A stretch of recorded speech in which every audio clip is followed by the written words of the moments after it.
या क्षत्रियों की शोभा नोई, उनके घर के दरवाजे शिष्यों के ढक्कन पूरे, या छत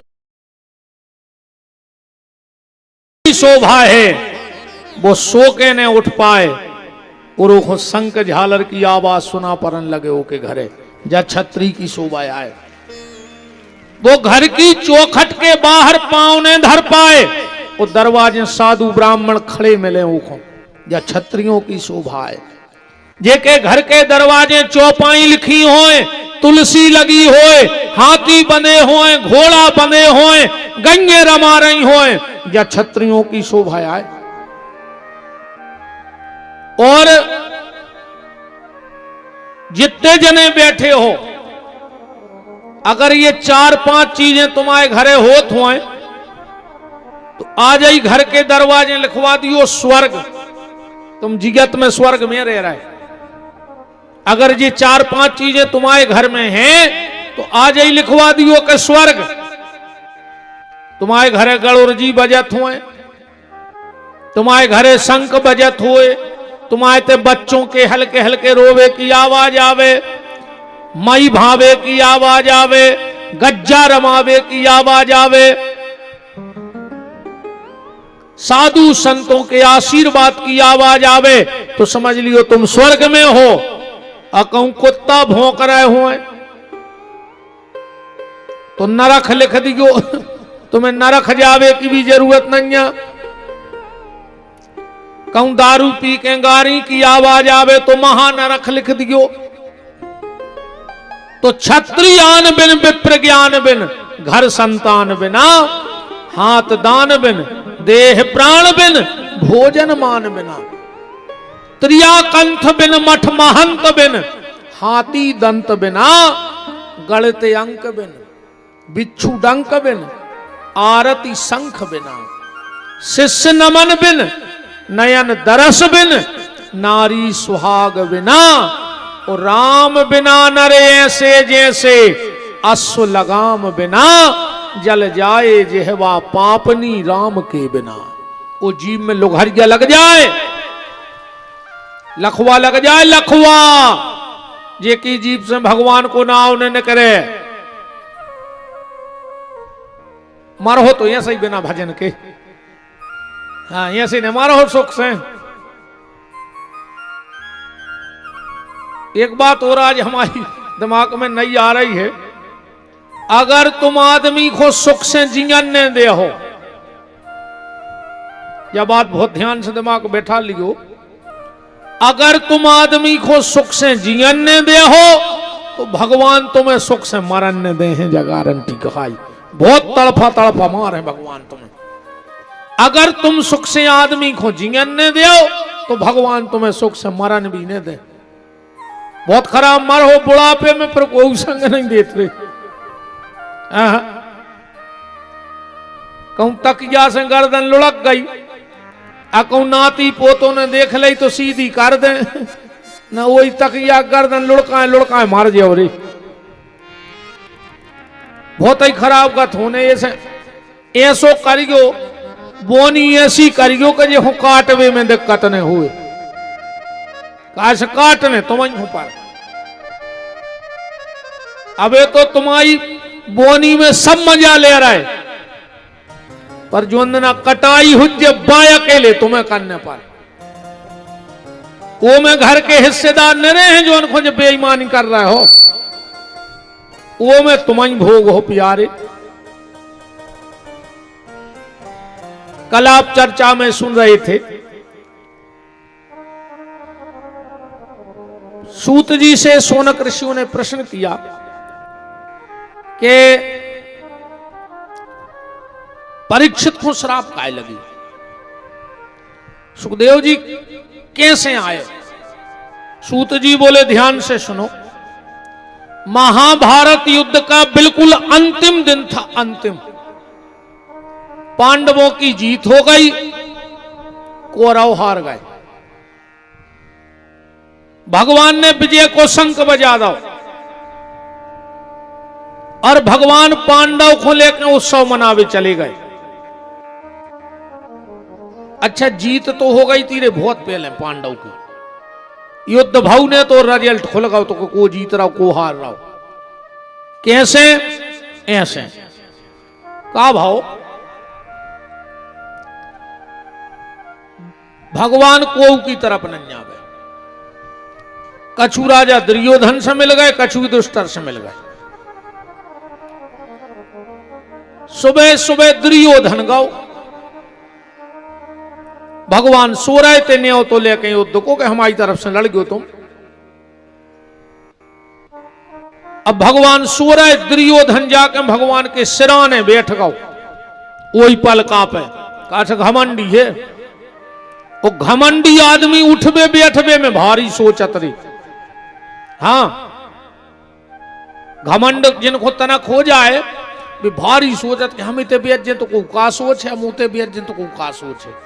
जबकि हमारे हिसाब से वो महापगला कहावरी, जे को तुम्हें जानत है सो कहूं बैठे रहो, अजय को नहीं जानत तो तुम कहूं धरे रहो, तुम कहीं 50 फिर रहे। बताओ, आदमी की इज्जत कपड़ों से नहीं हो रही। अगर कपड़ों से इज्जत होती तो तुम्हारे हम कहते थे पैसा वारे बैठे हो जो 100-100 200 बीघा के किसान तो हो जो ही। हम के तुम्हारे हफ्ता में 3 बेर बदलत हो जो कपड़ा, रोज तो ना पेरा तो नहीं हो जो, या तो हम भी जानत। हम के हफ्ता में 1 जोड़ी ना लेत हो जो। कपड़ा की जो दुकानें रहते हो के बाहर पुतरा धरे रहते, वे दिन में 3 बेर कपड़ा बदलत हैं दुकानदार भी, प्लास्टिक के पुतलों के। कौन ने आज तक उनके पांव पड़े? बताओ, कहूं तुम दुकान पे गए हो के पांव पड़े के पांव पल लें जो 3 बेर कपड़ा बदलत। आदमी का व्यवहार, आदमी का बोलचाल, आदमी का प्रेम, इसकी पूजा होती है दुनिया में। तुम्हारा चरित्र पूजा थे रे, चित्र नहीं पूजे, चरित्र की पूजा होते। दुर्योधन गौ बैठ गौ रे सिराने, तनक देर में पहुंचे अर्जुन, सुबह बैठ गए पांव के। वो भक्त आदमी है। अब तनक देर बाद भगवान की खुली आंख है, सो उठे। अब सीधे उठ के हम यहां बैठ गए जैसे हम बैठे तखत पे। अच्छा, पहली नजर कौन पे पर है? अर्जुन पे पर है। का वो पांव के बैठो तो भगवान बोले अर्जुन तुम, अब पीछे बैठो तो दुर्योधन। कहने लगो हम 1 घंटा पहल के आए।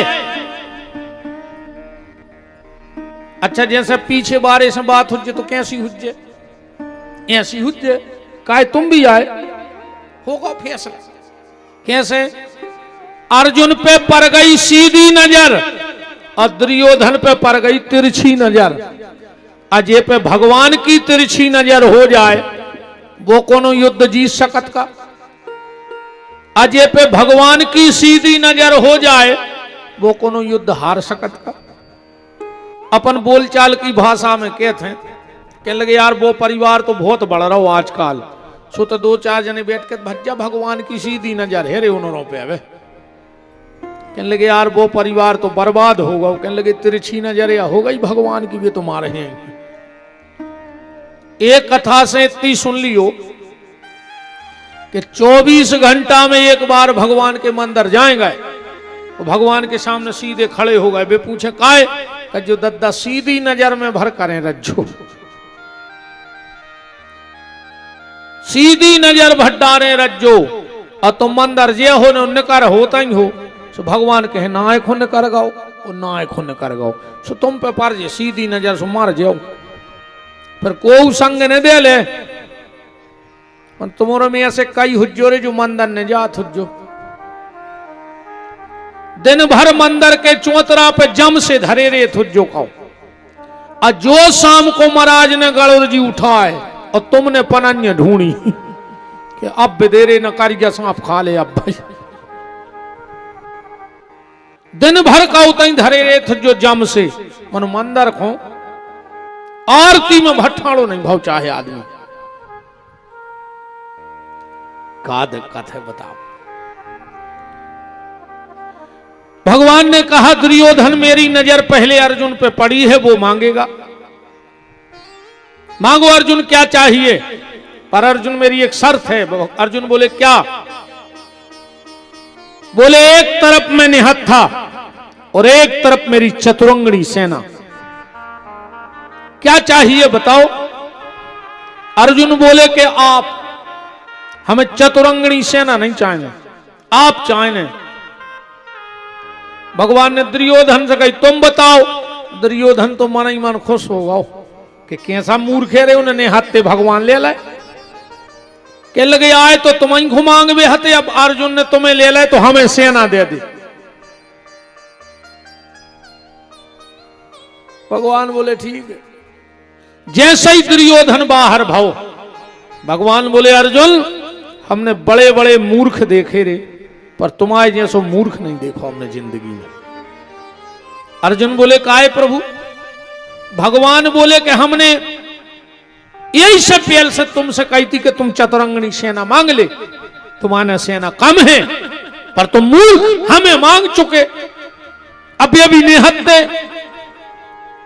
अर्जुन बोले तो सुन ले, ने हम तुम्हें मांग भी आए थे, ने तुम्हारी सेना मांग भी आए थे, ने हमें तुम्हारी जरूरत ही आई। वो तो तुमने कैसो जाकर हमने तुम्हें मांग लाए, जब हमें चाहे नहीं। भगवान बोले और युद्ध हो रहा हो। अर्जुन बोले आए वही संबंध में हते पर। भगवान बोले कैसी बात कर रहे तुम घुमा फिरा कर, हमें मांग भी आए नैया, हमारी सेना मांग भी आए नैया, फिर काय खुआए? अर्जुन ने दो ही हाथ जोड़े, बोले जनार्दन हम तुम्हें मांगवे नहीं आए, हम अपने आप को तुम्हें देवे आए हैं कि प्रभु युद्ध हो रहा है, अब हम तुम आए हैं तुम जानियो। भगवान बोले ऐसा का हुज्जे? अर्जुन बोले जैसे हम तुम्हें मांग लें तो तुम हमारे हिसाब से चलो, हम कहें ते रथ ले चलो ते रथ, और हमें कछु पता नहीं है कहां मान्य कहां नहीं मान्य हमें। पर अगर हमने अपने आप को तुम्हें सौंप दो तो फिर तुम रथ अपने हिसाब से हाँको, और आपको पता है कि कहां खतरा है कहां खतरा नहीं है, सो आप उते रथ ले ही नहीं जाओ। तो हार जीत को फैसला तो उतना ही होगा। तो आज भीम ने दुर्योधन की जंघा तोड़ी, दुर्योधन पड़ो है अकेलो। वही समय द्रोणाचार्य का बेटा अश्वत्थामा आ गया और बोला दुर्योधन तुम्हें मरवे की बहुत तकलीफ हो रही। दुर्योधन बोलो बिल्कुल नहीं है तकलीफ। बोले फिर मौका है उतरो। दुर्योधन बोलो हमारा मोये में उतरो है कि पांडव 5 भज्जा हते, वे 5 ही जिंदा हैं, और हम 100 में 99 मर गए, हम बचे हैं। अगर उनमें एक मर जातो तो हम सुख से मर जाते। जो आरे दुष्ट पूरी जिंदगी दुष्टता करी और मरत मरत भी वो जाई सोच रहा हो कि एक आध मर जातो उनमें से। कछु कछु को रे स्वभाव रहते हैं सब, आओ बे तो पेड़ हैं। अच्छा हर गांव में रहती एक दो ऐसी, हर समाज में रहती एक दो ऐसी। हाँ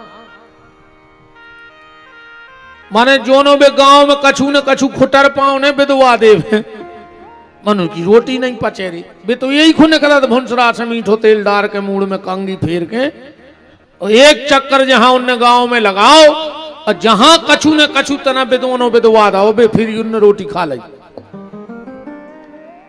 हाँ एक गांव में एक आदमी है तो वो ये कई काम करत तो पूरे गांव के डराते रहे उसको।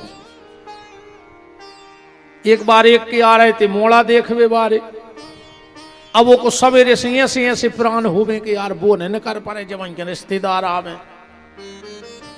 अच्छा तू कैसी बनी रे के जवाई के रिश्तेदारों की जी पाई, और सामने कुलिया में से वो न करत आ रहा हो। तो मोड़ा के बाप ने पसीना डार दो के बिगड़ गई रिश्तेदारी। सोने जल्दी मोड़ा को 500 को दो के लगे जाओ कक्का के पांव पर लिख जो 500 ही में मान जाए। सो मोड़ा ने लाए 500 ये से रिश्तेदार ठाणे, मोड़ा ने परे पांव। पता है वो का कहने लगो और बेटा मिर्गी ठीक हो गई, कल दिखावे गए थे जोन। अब बताओ रिश्तेदारी कर है रिश्तेदार तो कछु कछु जे बिगड़ा नन्ने से रहता ही है हर गांव में। जे में वो तो रे अलगाई से हतो इतनो दुष्ट मरन लगो रे वो। वो चिंता लग गई कि हम मर जाए गांव भर के सुखी हो जाए, हम मर जाए गांव भर के सुखी हो जाए, वे गांव में कोई सुहेंगे जो अपनी पार धरे। सोचा सोचा तो वो मर गया, को हतो ने आगे नाथ ने पीछे पड़ा। गांव में खबर फैल गई कि फलानो मर गओ। अब सबने कही अब कैसा हुआ तो बांधने तो पर है ही, सो गांव भर के जुड़े। सो जैसा ही ओखों उठाओ सो के जेब मेरे एक चिट्ठी धरी थी, उन्हें चिट्ठी लिख के धर लाई थी मारवी के पहले। वो में लिखो तो के समस्त ग्रामवासी गुलाबगंज, आप सबके जीवन में 24 घंटा हमने जहर घोरो है, हम पूरे गांव के चरणों में अपनों सिर रख के माफी चाह रहे हैं। गुलाबगंज के लोग बहुत अच्छे हैं, हमें माफ कर हैं, हमें ऐसो भरोसा है। और अगर बस्ती के आदमों ने हमें माफ कर दो होए तो हमारी अंतिम इच्छा जरूर पूरी कर दियो। अब पूरा गांव जोड़ो तो बोले बताओ। ओ में लिखो तो के हमें अर्थी पे न ले जाइयो बार के बारवे, हमारे पेट में खूंटा ठोक दियो, हमारे पांव में रस्सी बांध के हमारे घर से मरघटानो खचोर के फिर हमें आगी लगा दियो। अब लड़कों ने कई सियानों से क्या करने, अब गांव के बोले गांव को आए मरगाव जो है सो है, वो की अंतिम इच्छा पूरी कर दे, से खूंटा के पेट में ठोक दो, पांव में बांधी रस्सी रे खचोर रहते जो नो पुलिस आ गई, पूरे गांव को उठा ले गई रे। 20 साल गांव भर ने केस लड़ो रे कि उन्हें जिगत में भी पेरो और मर के भी ऐसी व्यवस्था बना के गाओ कि पूरे गांव के 20 साल पेशी करत रहे।